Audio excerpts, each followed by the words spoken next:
Hope you all are sound and safe, and you all are following what is necessary.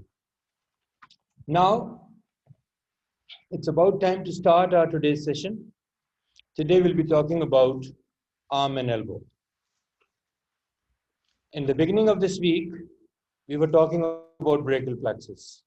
I understand brachial plexus is one of the very, I will not say complicated, but it's quite challenging part of understanding.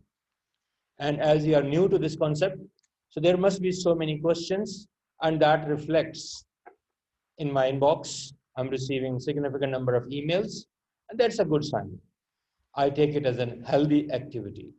Now, as we have created a discussion forum, which is on the Moodle, so you all are welcome to post. Fine, if you want to post me, if you want to write me, it's okay. But you can put your question on that forum, and we are monitoring that, and we will be able to answer your things back and forth, and that will be benefiting more number of people, and we will not be having similar questions again and again, because I noticed I answered one question and the other person is, but what is the most interesting thing which I never forget?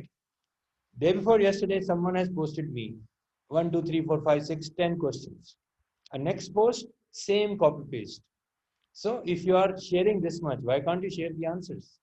If one is writing, I don't have any, thing that I will answer this person and I will not answer this person. That is for everybody. And we are open for everybody. Okay. So now, to have the ball rolling,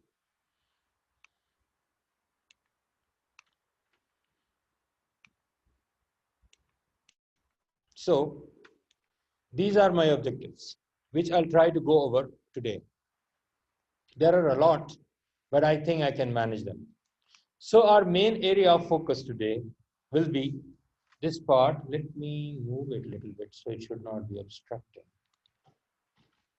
Yes. So we are looking at someone's body from the front and someone's body from the back.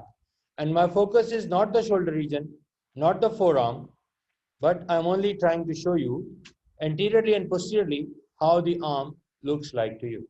So we'll be working within this region. So now, when we are studying, we need to see this arm. So a section has been cut. Guys, this section and anatomy is one of the integral component. And we put questions on sections. So be good with the sections. So now, this is just the orientation, and we'll be going through a section of human arm. Doesn't matter right or left. So it will be mentioned to you. So now the outermost core, if I cut anyone's arm, obviously cadaver. So the outermost red core thing is the skin. And then people have talked about it, I'm sure. And then under the skin, what do we find? We find superficial fascia. And superficial fascia always have two layers, a membranous layer and a fatty layer. And then what I'm putting here, I'm not putting any fascia. It's not shown to you at the moment, but you're looking at a vein. It's a vein, and that is superficial vein. So that is visible. If you do a lot of workouts, the fat disintegrates from your body and your superficial veins become visible to you. So now, because they are sitting in front of the muscles and fat is gone, so the veins become visible to you. And there we have one vein on one superficial vein on one side, on lateral side, and one is on medial side. The one who is on lateral side, we call it cephalic vein. And one on the medial side, we call it basalic vein. And now I'm showing you what. This green core is representing what? My deep fascia. So between this green core and red core, what do we have? We have superficial fascia, and that has two layers. A membranous layer, which is like a membrane, and a fatty layer. So if we grow fat, it's difficult for the doctor or the nurse who has to inject an injection. The more the fat is gone, more we adopt healthy lifestyle, More we do workout, this fat will be disintegrated and veins become easily visible and easily accessible. So that's why once you're targeting intravenous injections on the people who are obese, it is difficult to localize these veins. About these veins, we'll talk in detail, so just relax with that part. So this is my deep fascia. I hope you all are good. Guys, this is the generalized distribution of whole of my body. This sequence remains everywhere. There are two exceptions. I'm not talking about those. I don't have well-developed deep fascia on my face. I don't have well-developed deep fascia on my abdomen. There are reasons for that. We'll be talking when we'll be reaching to those respective areas. Now, in the arm, we know there is only one bone, and that bone is what? It's called humerus. Perfect. So humerus bone is located here. So now, there is an internal compartmentalization. When you open it, you will not be able to see it, but this is for your better understanding. Organization of the muscles within my arm is being divided.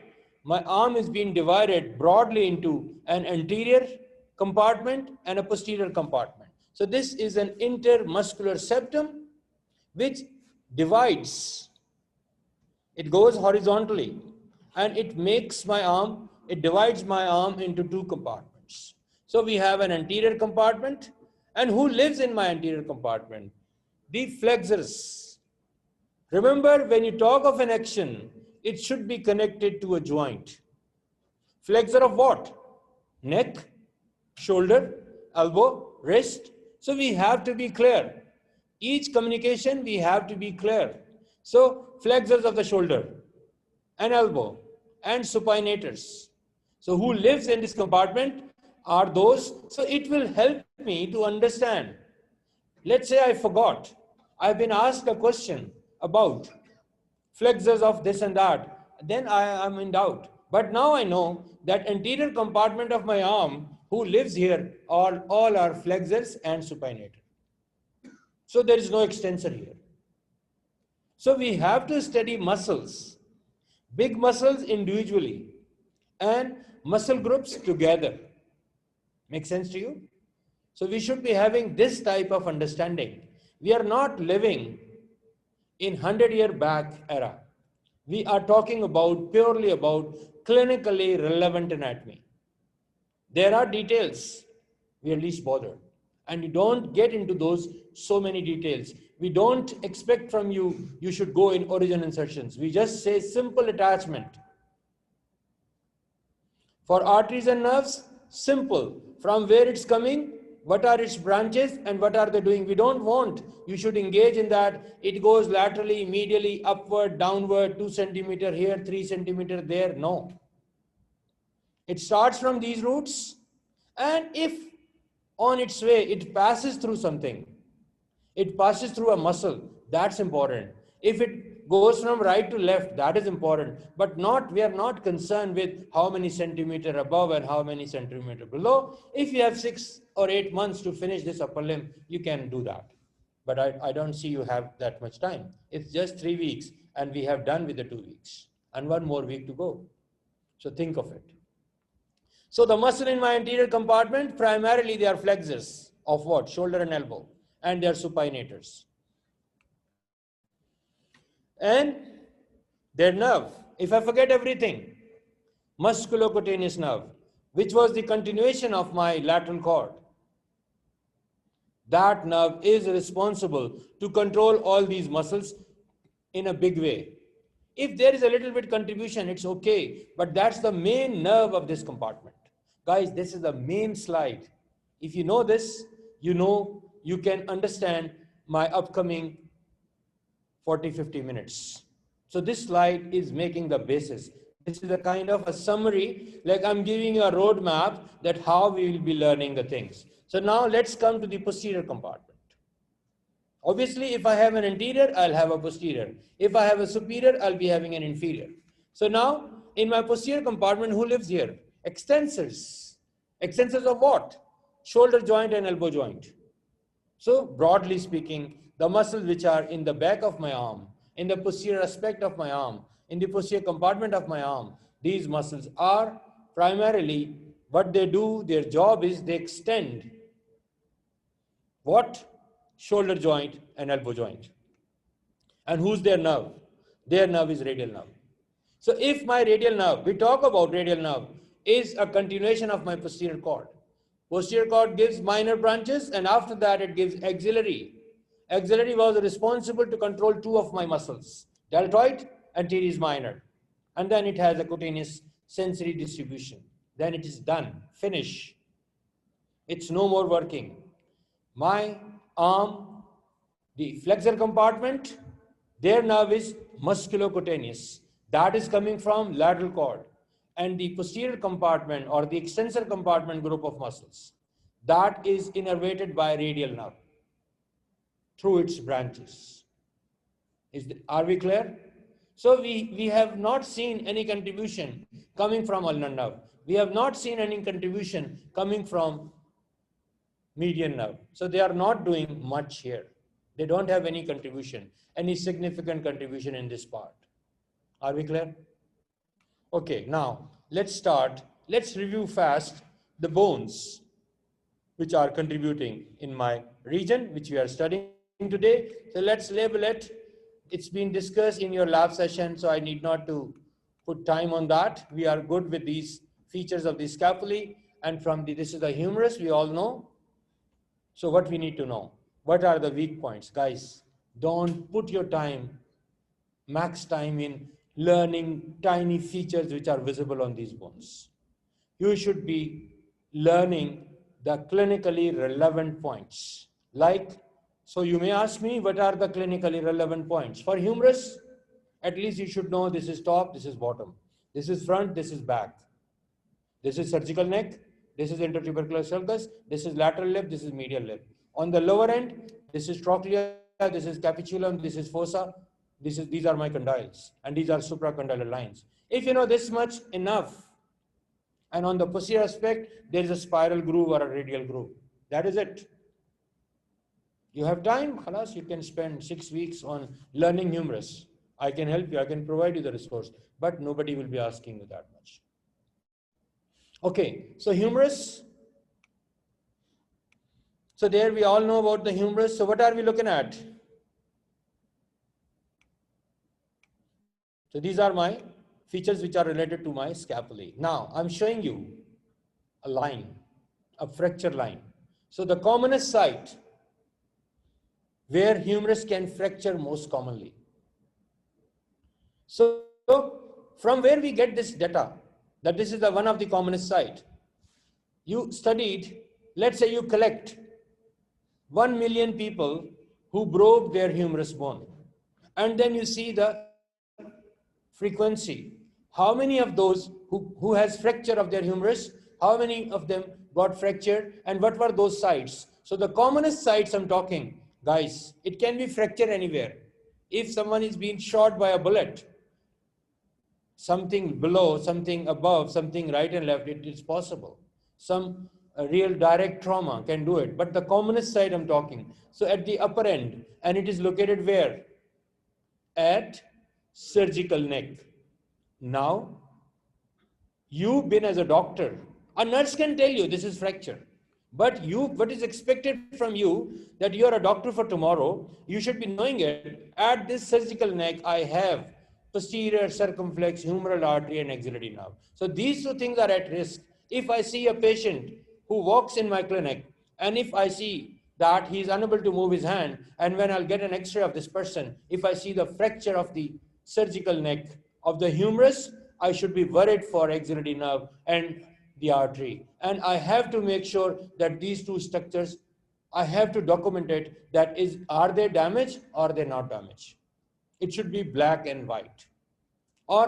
So you should have high suspicion of damages at these places. So what are the structures which are associated with this fracture? You should be good at it. And this is what we target in our exams. And this is what people cry of, oh, what question from where it is coming? I know myself, I keep on repeating and repeating and repeating. When you ask me at the end, I know in the review session what we need to focus. This is what you need to focus more. Then this is one of the site and I talk about it. So this is at surgical neck level. Then we have intertubercular sulcus. Now, this is the shaft and there I'm showing you another fracture. This is a mid-shaft fracture. So mid-shaft fracture, what is at risk? My radial nerve and profunda brachii artery. Profunda brachii, I'm sure you have learned it. It is a main branch from my brachial artery. A main branch from my brachial artery. Profunda brachii artery and radial nerve. Are we good? Okay. So that was, and this is now in the lower part of my humeral shaft.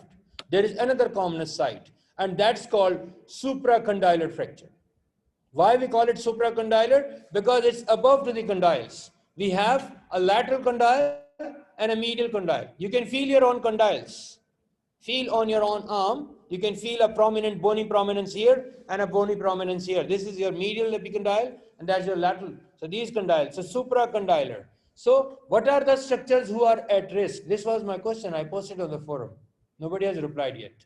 So the structures which are at risk in this type of fracture are median nerve and brachial artery.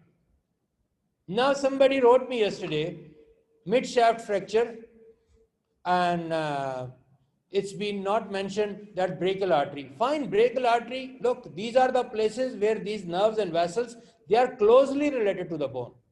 But everything is passing by. There is a chance they may also damage. But these are the things which are first. If you are in a place and that place has COVID, Corona is there in that pertinent room, and you are there for, you are living in that room, and you are sharing that room with 5-6 other people. 2 of them are positive.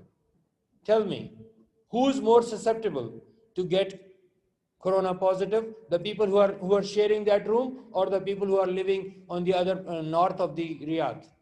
If this is south of the Riyadh in Azizia, so the people who are living in that pertinent area in Azizia, they will be more susceptible to get COVID positive, or those who are living in north, they will be more susceptible to get COVID positive. Obviously, those who are living in that pertinent close area. So when we talk of these structures, so these are closest structure to the bone. If it spreads, it can damage anything. You have seen it. Few months back, when it was spreading, the number was very high in Riyadh. It crossed around, if I'm not wrong, more than 2,000 in a day. Now, alhamdulillah, it is somewhere 20, 25, 28. This is what has been fluctuating. So it happens.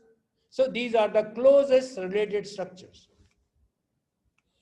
I hope we talk enough about that. So now we need to know about the lateral and medial condyles. We talk about that. And then we have these. What are these? Radial fossa, and then the capitulum and the trochlea. Capitulum is a ball-like thing, trochlea is a pulley-like thing. And then these 2 bones which are there, we'll be learning in the next lecture. They are the bones which belongs to my forearm. So one is radius and other one is ulna. Radius is towards my lateral border, towards my first digit, towards my thumb, towards my pollicis, and ulna towards my pinky, towards my 5th digit. Are we clear? So if you forget, always go back to your neutral position. When you park your car, you have to put it in your key will not come out unless your car is in a parking mode or in a neutral mode. So stick should go in a neutral or parking mode. So my stick is, when I'm looking at a human, I should look at him in his anatomical position. If I'm good with it, anatomical position, then I can correlate, I can label, I can name things. So every labeling, every name should be given on the basis of how it is located in the anatomical position. You need to be very good with this concept. So we have radius and ulna, they have their features. Radial tuberosity, we'll be talking about it today because one of my muscles is being attached at this place. That is one of the attachment site. So these are now this is another fracture. I'm not talking about it today, but it's also very common, which is at the lower end of the radius, and that is Colles fracture. We'll be learning about it. Okay, guys. So these are the features. So ulna bone, When I was in year 1, I remember it like it's kind of a wrench. Can you see that? The plumber or the mechanic, they have a wrench and they use it for various jobs they have to perform. So it has a notch and it has processes. So whatsoever is written in this slide, this much is good to know. Now, what are you looking at? There's an X-ray for you. What this X-ray shows you? Fracture, thank you. Fracture where? Surgical neck. And see, this is not a simple fracture at surgical neck. Look how many segments they have been displaced. It's been almost shattered. The tubercles, tuberosities, they all gone apart. So it's a big impact. So what do you expect? In this type of fracture, what should be there out of my two endangered things? Both will be, I think both will be gone if this much is the fracture. Someone is very lucky. I've seen people falling from 7th floor and alhamdulillah, no major event happened. I will never forget, in my first week of residency, I was called in ER and there was a person, he was a mechanic and he was working in a truck. The radiator part, there's a fan. Your cars have plastic fan, but the big trucks have metallic fans. So he was working with that part, that area, and this fan comes out of this place, spinning in a speed, and it lodged in his head. One leaf of that fan was been through right between the skull. It was visible from the mouth. It has went all the way, and he was giving a very stag type of appearance, and this fan was there, and I was the one who was called in. It was my first week of residency, and it was evening time. I was all alone. So then I yelled and I called for every possible help. And so everybody arrived. Alhamdulillah, can you believe? When we removed this fan and we did the initial repair and resuscitation, we had a vision, okay, let's do what is needed today. And then we will go for definitive planned surgeries, because it was going through between the two hemispheres of the brains, so close to the pituitary. Everything was so close. It was like, a nick. And this man, I saw him with my own eyes walking home after 15 days and didn't require any further surgery. There was no neurological loss. There was no other surgery required for him. So it happens. It is Allah. So we don't know. But things are there. So you never know. But most likely, axillary and posterior circumflex humeral will be gone. Okay. Coming back. So now we talk about, we know about this bone. We talk about it. We know about supraglenoid tubercle and infraglenoid tubercle. They were present where? Glenoid fossa, glenoid cavity, on the lateral aspect of your scapulae. There were one raised area above to this and one raised area below to that. So now from these, I derived the two bellies. That's why it's called biceps. It joined to form one belly, and then it becomes one tendon. And this tendon is targeting where? Is going to the radial tuberosity. Guys, this is attachment. This is called attachment. That's it. You are expected to know this much. Coming from supraglenoid, infraglenoid tubercle, and going to be attached onto the deltoid tuberosity. Which bone? Radial bone. Radial tuberosity, sorry. Deltoid tuberosity is on humerus. So this much is to be known. That's called proximal and distal attachment. And who's this muscle? This is my biceps brachii. Be reminded, we have two biceps in our body. One is in upper limb, one is in lower limb. That's why we write brachii, because your arm is, in Latin, is brachium. Your forearm is antebrachium. So there is another biceps brachii that is not biceps brachii when it is in your thigh. There it is biceps femoris. That's one of the hamstring part. I'm sure you love to watch football, and in football you see your famous players. Sometimes they have hamstring type of injuries, and then they have to leave the tournaments sometime. So you can see that it's long head and it's short head. Now we have to differentiate. It's very, tricky. On the cadaver, I'm sure you have visited that. You have seen it. The long appears short and short appears long. Why we call it long? Because the long head has to pass through the bicipital groove all the way up, going above to the head of my humerus, and then to be attached onto the supraglenoid tubercle. So it is one of the factor which is preventing the upward dislocation of my humerus. But it is not the sole factor. There are other factors also. But this is one. So it is going above. So it is crossing above the head. So it's going above like that. But it is long in length. In appearance, the one who's placed medially, it looks long to you. But actually, the lateral one is the long and the medial one is short. We need to be very, very clear. And guys, biceps is one of the very relevant and important zone. And you need to be good at it. So now biceps brachii, long and short heads. So what happens if it's rupture? You know, we are good about these tubercles. And this is where it's going. Radial tuberosity, located where? On the radial bone. Yes, what is that?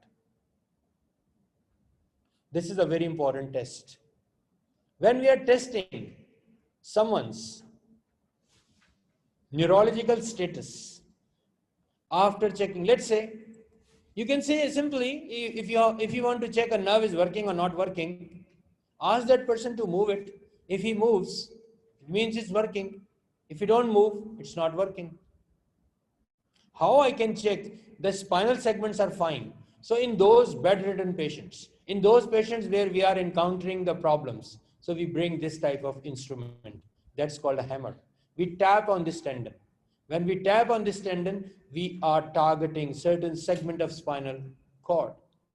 And we can elicit a specific type of activity, and that is called, what is that called? Can you read me what is written in the box? Can somebody read it for me? Read it. Tapping the biceps tendon briskly elicits the biceps jerk. Tendon reflex used to test C5 and C6. So by doing this, you are testing what? Integrity of C5 and C6.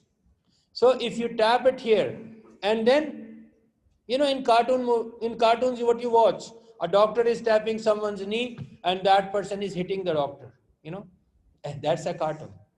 But in reality, you tap it here, you should expose, you know, in the finals, not your finals, future finals. You are given this task, you have to check these reflexes. And if I forgot to expose the arm of my patient, it means I don't know about it, because when I'm doing this test, I should expose it. I tap it here, I can see some type of jerky movement which will be visible in my muscle. It will be visible to your eyes. So if that's there, it means your C5 and C6 are fine. Where you are eliciting these things, you have a patient who's paralyzed. You want to evaluate what is the assessment, how much is the improvement. So you do these type of things. So this is a really important thing, and it's in a red box. And you know the meaning of red box. Stay connected. Okay. So now, this is another red box. So now what you see that the long head of my biceps is being plastered in my bicipital groove, but it's not fixed here, it's not attached here, it's freely moving here. So it should be in a sleeve, and it should be placed, it should stay where it has to stay. So you use these staples, these ligaments which goes transversely between the two lips. So this ligament should stay here. It's not happening, you're moving your hand and you can see, oh, it slips out. So your action will be lost. Your movements become wiggly. Make sense? So guys, these are the things where we need to be focused upon. Now, something important. Have you noticed that when I'm showing you the distal attachment of my biceps, it shows two types of attachments. One is, it becomes a tendon and it goes and attached to the radial tuberosity. And then can you see the grayish band, which is called bicipital aponeurosis, and it's going around, it's surrounding the upper end of my ulna bone. So this is how this muscle, biceps, is one of the strong flexor of my, any muscle who crosses a joint should bring an action on that joint. It crosses my shoulder joint, think of it. So we talk about it is one of the flexor of the shoulder. And it is one of the important flexor of my elbow joint.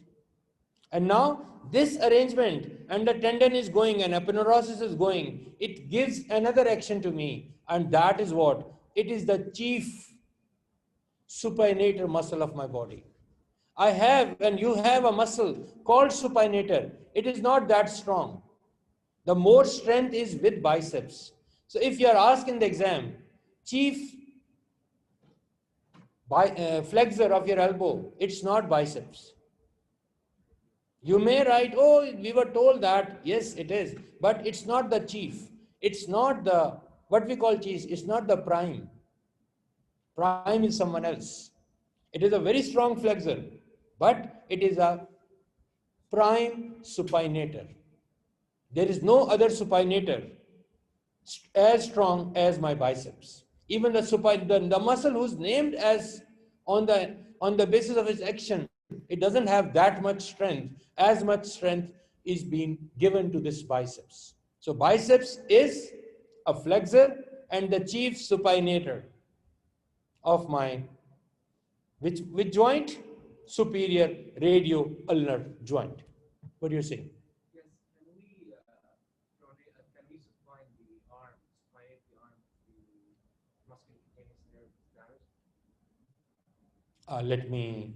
I'm giving this thing sabr because it will confuse people. I'll be coming on that. Relax. So what I'm trying to show you, an artery passing behind this aponeurotic part. Who this artery should be? Brachial artery. So brachial artery is going behind this aponeurosis. So anything going wrong at this level, one has to be very careful. So that's my brachial artery. And we all know the brachial artery is the continuation of axillary artery. And brachial artery, have you noticed that for common purposes, when you have to record someone's blood pressure, you always place, and when you examine that cuff, which comes with that sphygmomanometer, it has, I'm talking good quality, it has a circle made on that. And that circle is the something which you should place medially, because we know that medially we have, this is the place, even if you put your fingers here, you can elicit, you can listen, your fingers can anticipate, appreciate the pulsations which are coming from due to the brachial artery. But these are not very strong. Reason, there are certain structures who are behind it. So if something is on a hard surface, it's more nicely palpable. But if something on a soft structure, it can depend. So if behind, that's why doctors, most of the time when you visit their clinics, the nurses, they check your pulse from at your wrist joint, near to your wrist joint, close to your first digit. Usually at this place, less likely. But we use this place for clinical significance. Somebody asks you what is the clinical significance of the brachial artery. This is the commonest artery used for recording the blood pressure. Are you okay? No, but this is not a class to stretch. There's a gold gem, go and stretch there.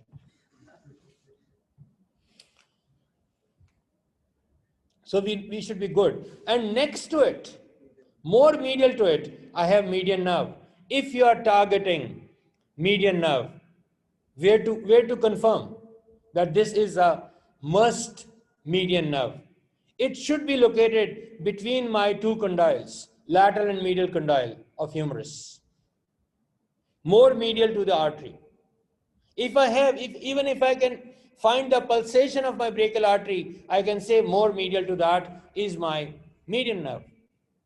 So I can localize the median nerve. If I have to block median nerve, for what? For performing some kind of procedure.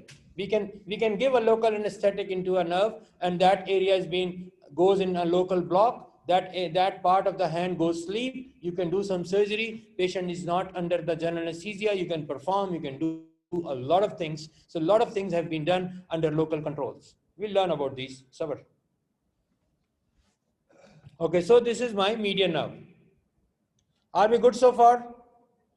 I have talked about the actions which has been made by this biceps. Guys, how much time I spend only for biceps? So you can calibrate in your minds how much relevant it to you.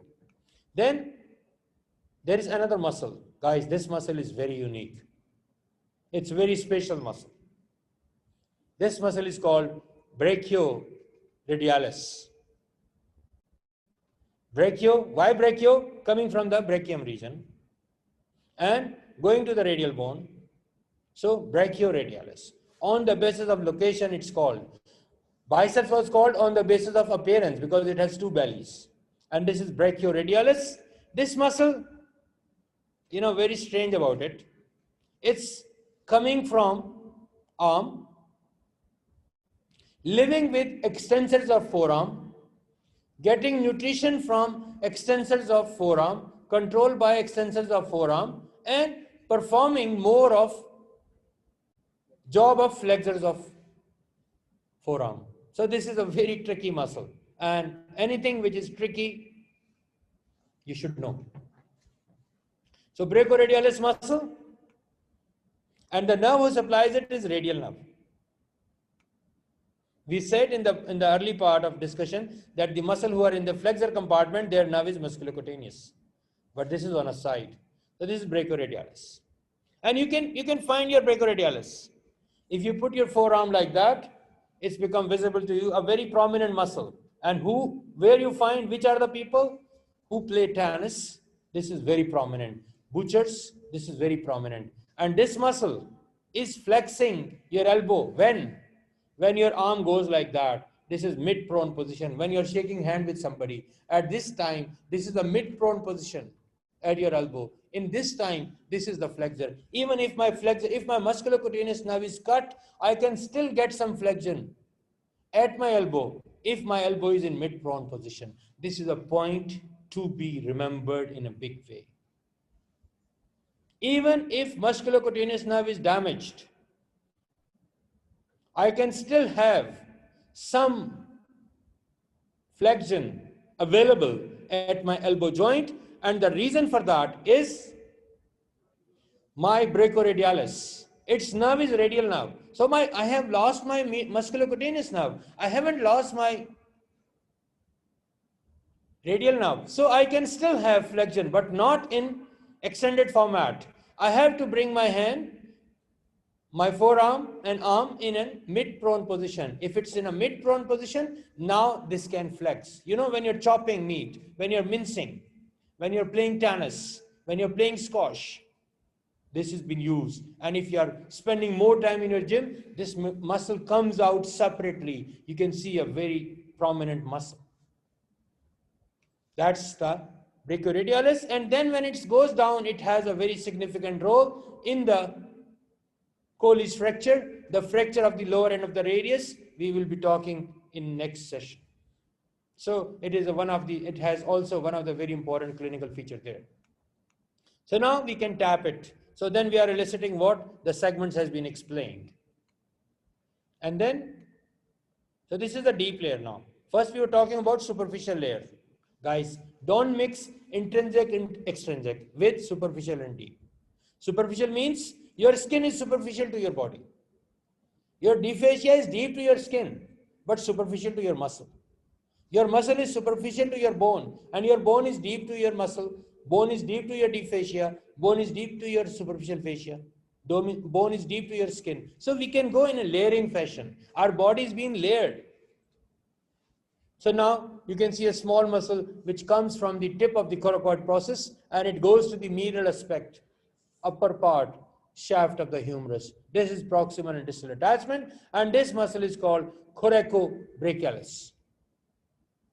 We are humans. It's not a very prominent muscle in our usage. But those who are climbing, who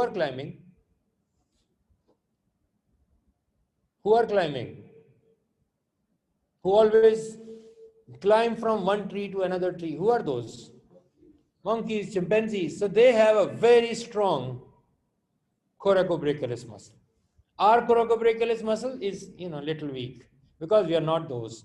Well, if you are a gymnast, then definitely your coracobrachialis will be adopted, will become more. Are we clear?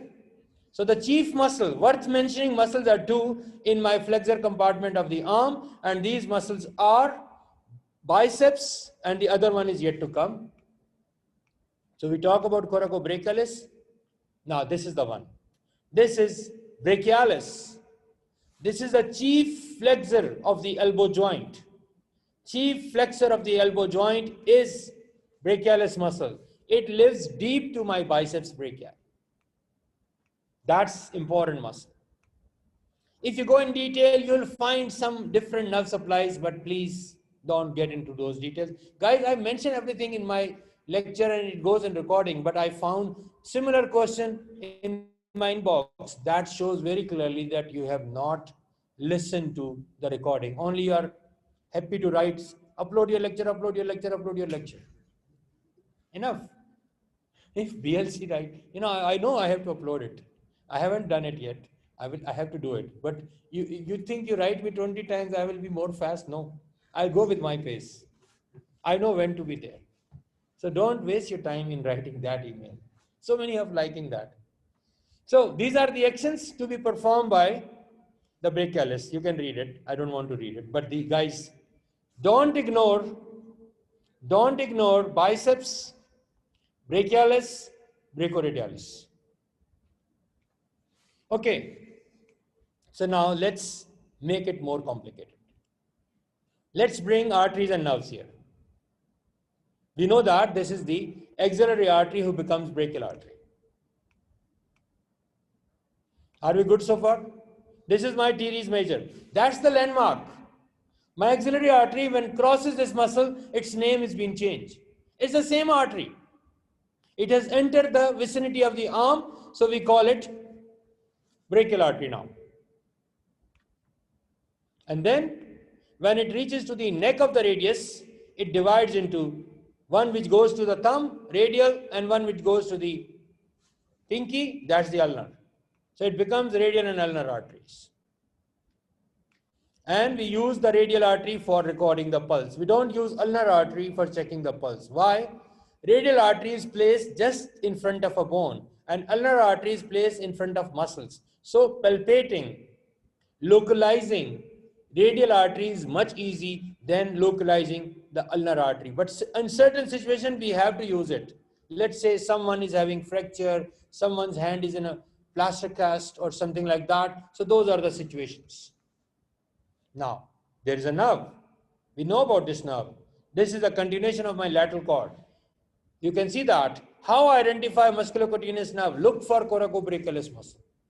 See a nerve who pierces it, that must be your musculocutaneous. And if I don't know where is the coracobrachialis, look for axillary artery. Go lateral to it. Identify lateral cord. Track this cord which is going downwards. That is musculocutaneous nerve. So on the basis of musculocutaneous nerve and coracobrachialis, we can identify each other. Guys, one simple rule. Fix. A nerve who pierces a muscle must supply that muscle. Never forget that. If you forgot, exam is asking you, the nerve which is supplying coracobrachialis, I don't know. If I remember that it is pierced by musculocutaneous, yes, you are 100% sure you are getting 100% marks in this MCQ, which is asking you the nerve which is supplying musculocutaneous, which is supplying your coracobrachialis muscle. So that's the rule. And you can see that after piercing and supplying coracobrachialis, it supplies biceps, two heads of it through different branches. Guys, nerves they have different pattern. When you go to the cadavers, you'll notice that some nerves divide early. In some individual, they divide below. So it happens. It's possible. Don't be excited. Oh, I have a discovery.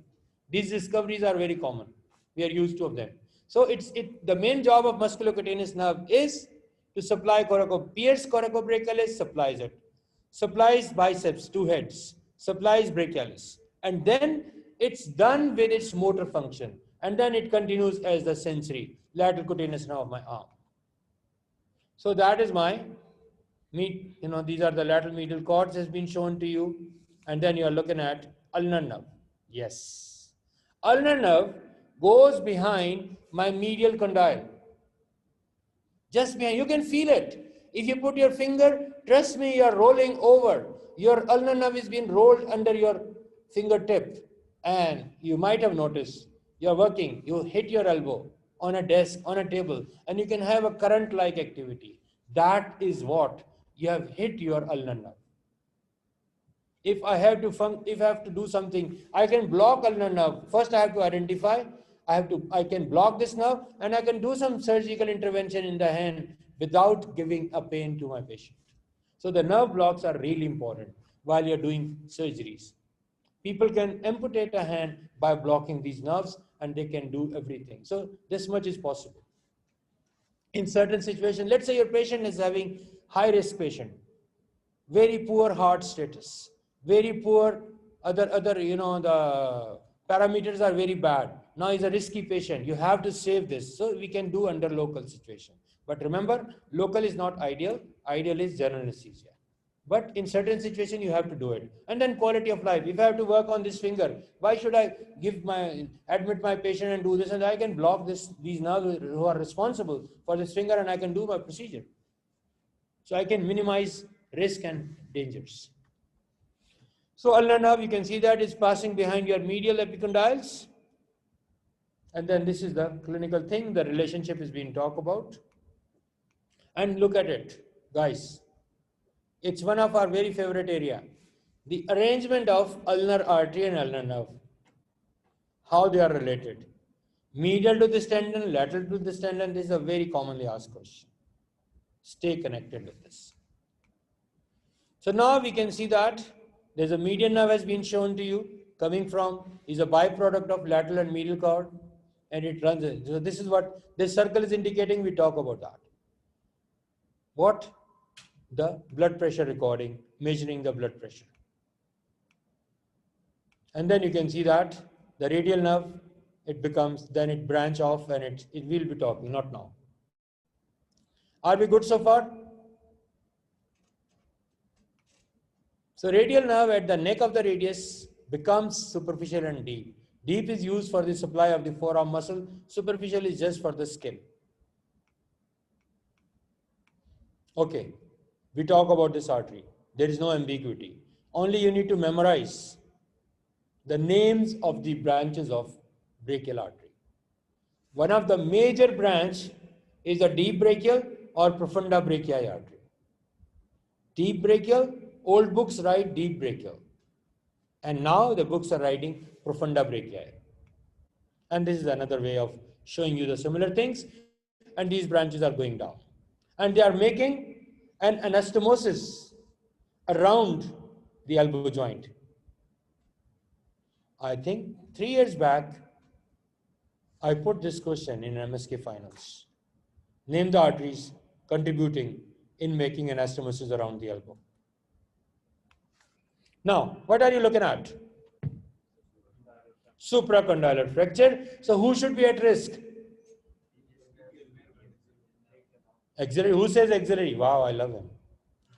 Guys, median nerve and brachial artery. How I confirm that? I will give you clue in my MCQ. That person is having an injury, X-ray is attached, and unable to do this. Or this pulse is not there. If I write the pulse is not there, it means artery is gone. I'm unable to find my radial pulse and ulnar pulse. It means what? There is a damage occurring to my brachial artery. And X-ray showing you supracondylar fracture. Make sense? Or if I'm targeting median nerve, if I want you to answer median nerve, then I'll be putting some action losses which have been controlled by the median nerve. So that there you need to be smart. So if you are looking at this image, which is showing you how sharp is the bone when it is broken, and this can damage very easy. Now, biceps, we talk about it. This schematic picture is showing you biceps and brachialis. Now, this is a musculocutaneous nerve. How and where it supplies, we talk about that. This is what is a must know, this box. From root value, and then what it supplies, what is motor supply, what is sensory supply. If you know this box about musculocutaneous nerve, you're done. Now, let's summarize. So the muscles, they are flexors and supinators. Their nerve supply is primarily musculocutaneous nerve, except one muscle. Who was that? Perfect. You guys are smart. So blood supply primarily through brachial artery. Superficial layer, the muscle supply, they are supplied by musculocutaneous, and the deep layer, brachioradialis, which is innervated by radial nerve. Are we clear?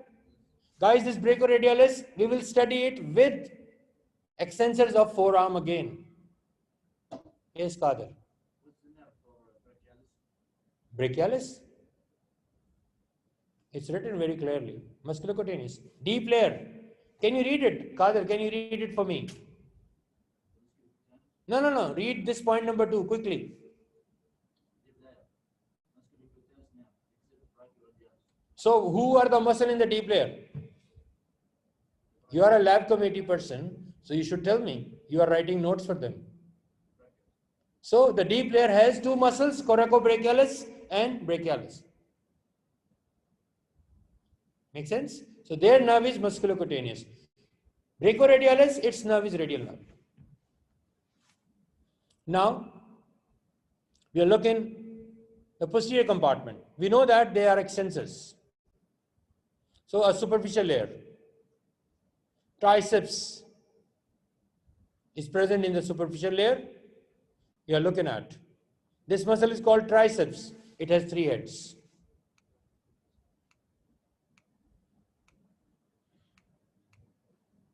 So, it has long head, it has lateral head, and it has a medial head. So, my posterior compartment has only one muscle. It has 3 heads. We can tap it. We are tapping it what? For what? For looking the spinal segments which are connected to my radial nerve. So we are hunting at these segments. Guys, for these segments, different books have different orientation. There may be 1 point plus or minus. Let's say it says here C2 and C7 and C8. You may find C6 to 7 or 8 becomes 9. So this variation can be there. Don't get confused with that.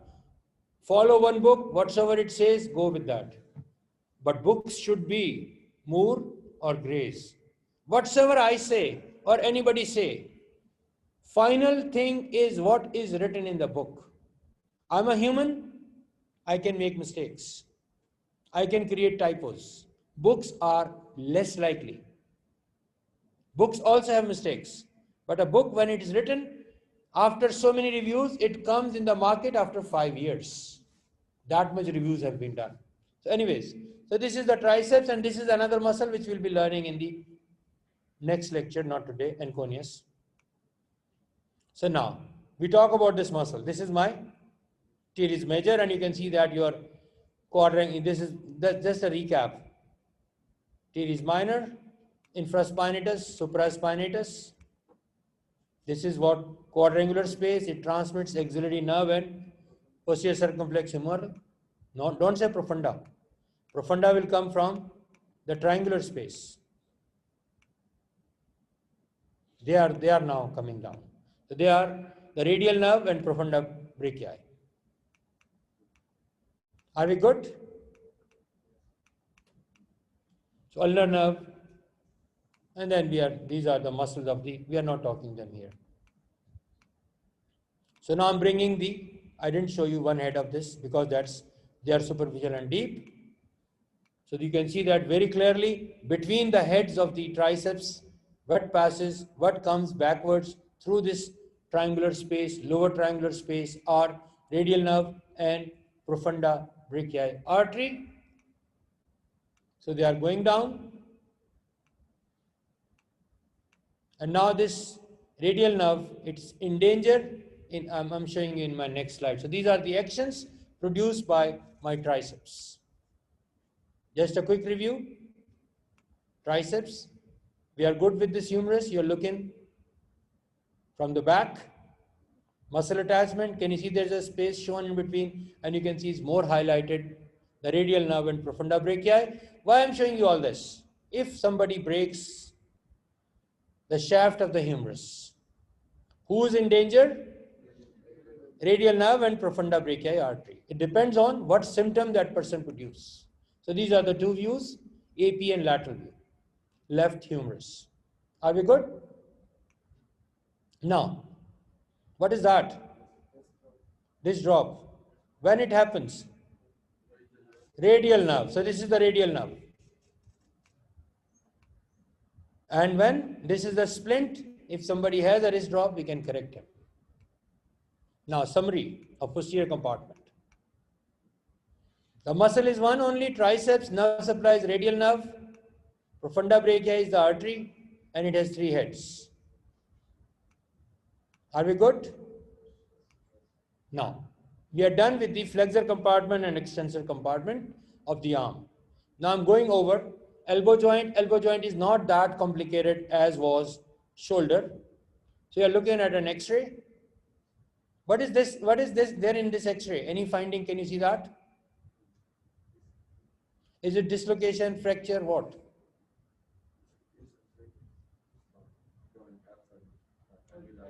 Guys, you need to focus here.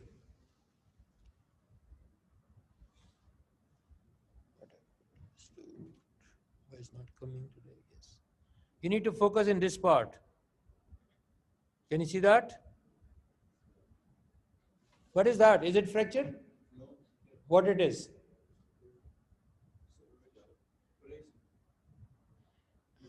This is an X-ray of a minor.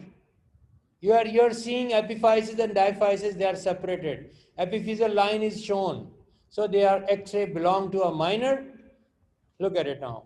Every bone is separate. This person has not reached to the age. So this is a 7-year-old boy. So you have to be very careful when you're handling the X-rays.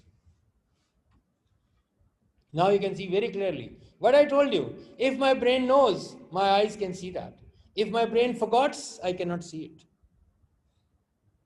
So please be clear and try to anticipate, differentiate fracture from other things. So these are the bones who are contributing in making what? My elbow joint.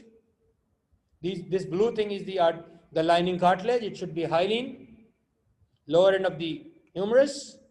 This is how the movements are occurring. You're looking at the elbow joint from different angles.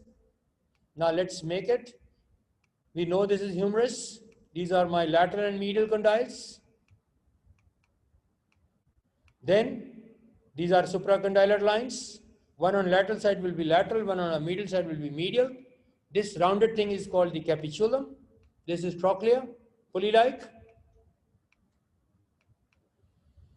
So now you can see in the lateral view, you can see the same stuff on the medial view. Are we good so far? Any rocket science? So now we are talking about what? Elbow joint. So this is the capsule. Capsule is always listed as a ligament of joint. Somebody put a task for you.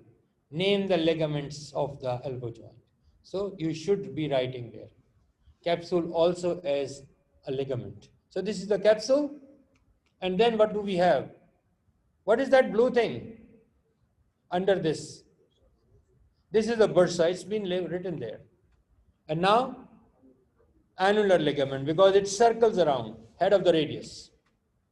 Now, a triangular thing. Who's that? So on the lateral side, lateral ligament. On the medial side, medial ligament. Each ligament has different parts to it. Can you see that? 3 parts. So my elbow joint primarily have what? A lateral ligament and a medial ligament. This is one way of saying it. Another way of saying it, ulnar collateral, radial collateral. They are going parallel on the sides of these 2 bones. And then I have an annular ligament that belongs to my superior radial ulnar joint. Now, you're looking at the same elbow joint on a given X-ray. Now, what do we see here? Dislocations. Dislocation at both elbow joints, and then there's a fracture. I'm not going in that fracture because we haven't learned about the forearm bones yet. So now you're looking at different type of dislocations occurring at the elbow joint. What is that? Say it. Obviously fracture. When I'm talking fracture, I will not bring a flower here.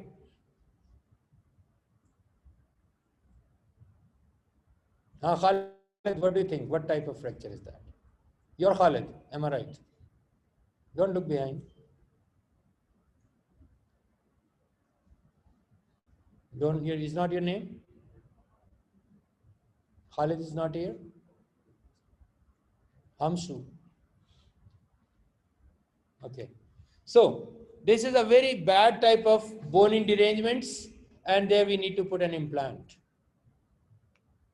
What is that? Another baby elbow? What is that? Is dislocation? Inflamed bursitis. You have seen this bursa. So we need to aspirate it out. So now these are the movements. Who's bringing movements at your elbow joint?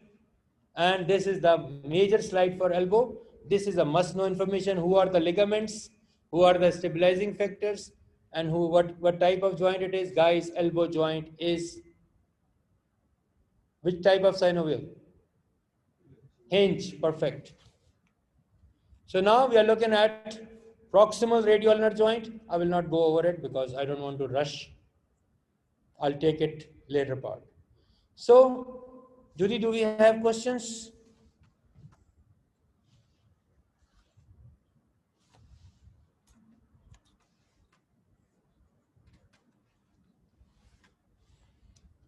Judy, can you tell me what are the questions?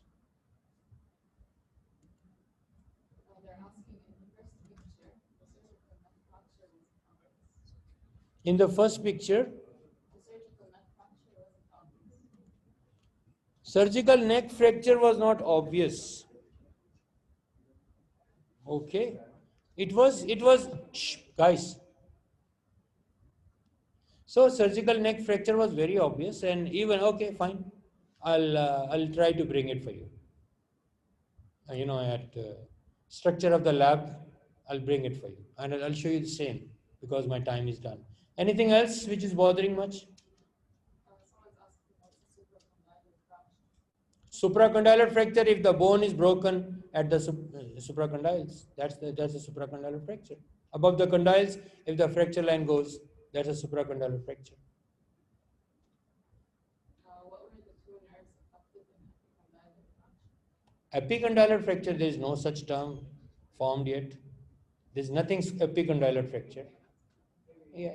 Supracondylar, there is only one nerve, median nerve. Brachial artery. Thank you very much.